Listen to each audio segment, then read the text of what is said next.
नमस्कार जय जगन्नाथ ओडिशा किचन को आपण मानक बहुत बहुत स्वागत।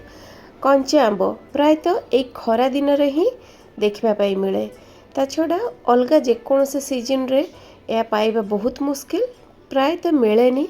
तो से मुझे आपण मानक कंचा आंब को किभली प्रोसेस रे गोटे वर्ष पर्यंत स्टोर करके रखिपारे ता बतेबी। ता छड़ा ए वीडियो रे मु दुईटा उपाय किभली प्रोसेस रे आपण रखिबे ता बतेबी। तो वीडियो को स्किप करंतुनी चलतु फास्ट टू लास्ट जाए देखि नबा। आ रेसिपी जदि भल लगी थाए आपन को वीडियो भल लगी थाए ताहले प्लीज सब्सक्राइब कर देबे। ताहले चलतु स्टार्ट करिबा। सेथि पई सर्वप्रथम आमे फ्लेम ऑन करके गुटे बसई नबा सस्पेन। आ सस्पेन देरे एठी मु नउची गोटे कप पानी। पानी को एठी मु हाई फ्लेम रे किछि समय फुटिबा पई छाड़ीबी। पानी एठी फुटिबा स्टार्ट हे गलानी। ए पानी देहरे मु एबे देई देबी हाफ चमच लूण। लूण दे देकी आमे पानी को आउ 2 मिनिट पाखापाखी भल भाव फुटई नवा। पानी सहित लूण भल भाव मिसई गलानी। आ पानीटा देखि पड़ते बहुत बढ़िया भाव फुटुची। तो 2 मिनिट फुटीगला आमे गैस फ्लेम को एठी बंद कर देबा। आ ए पानी को पूरा ठंडा हवा पई छाड़ीबा। फ्रिज रे रखिकी बिल्कुल भी ठंडा करिबेनी। जेमिति आमे नॉर्मल टेम्परेचर रो पानीटा पिउचे नॉर्मल पीबा पानी ठीक सही भलिया ठंडा करनबा। तार भितरे आमे आंब को काटी नबा। तो मु एठी नैचे आंब देहरु मु चोपा छड़ेइबिनी। आपण चाहिले चोपा को छड़ेई पारंती। चोपा सहित रहिले मध्य आंब पूरा पूरी फ्रेश रहिबो। चोपा बिल्कुल भी कला पड़िबोनी। एठी देखते पूरा लंबा लंबा और पतला पतला करके मु एमिति आंब को काटी नैची।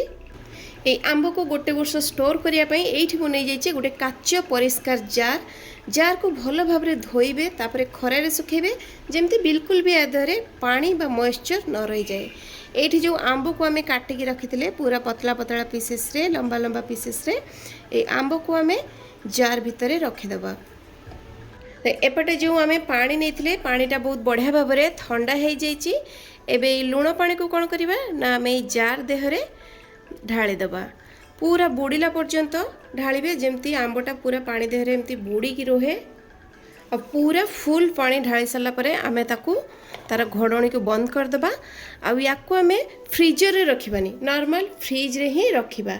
एई भली प्रोसेस रे आपण रखंतु देखिबे पूरा गोटे वर्ष पर्यंत कंचा आंब पूरा फ्रेश रहिबो। आउ जेते बेले इच्छा आपण सेते बेले फ्रिज रु बाहर करके जेकोसी तरकारी बनै परिबे आ चटनी मध्य बनै परिबे। चलतु तेबे आंब को स्टोर करके रखिबार आमे द्वितीय प्रोसेसटा को भी जानि नबा। तो सेथि पई एठी गोटे आंब को पूरा तार चोपा छड़ेई नैची। आउ एमती छोट छोट पीसेस रे काटी नैची। आपण चाहिले चोपा को रखि परिबे मध्य बिल्कुल भी खराब होबनी। आउ आपण को पसंद अनुसार आपण पीसेस रे काटी परिबे छोट बड़ करिकी। याकू आमे लूण पानी रे बसैबानी किंबा कोनोसी जार रे रखिबानी। एट देखंतु मु नैची गोटे जिप लॉक बैग। यार रेसिपीटी ए आंब को स्टोर करके रखिबार रेसिपीटी बहुत सहज। तो ये बैग रे आमे जो काटिकी रखिथिबा आंब सब को एमती रखि दबा।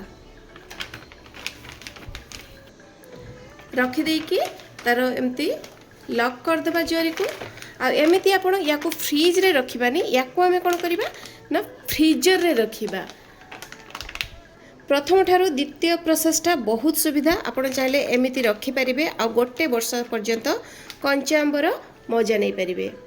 तो दर्शक बंधु किभली प्रोसेस रे कंचा आंब को आपण गोटे वर्ष पर्यंत फ्रिज रे स्टोर करके रखि परिबे ता तो बतई देली।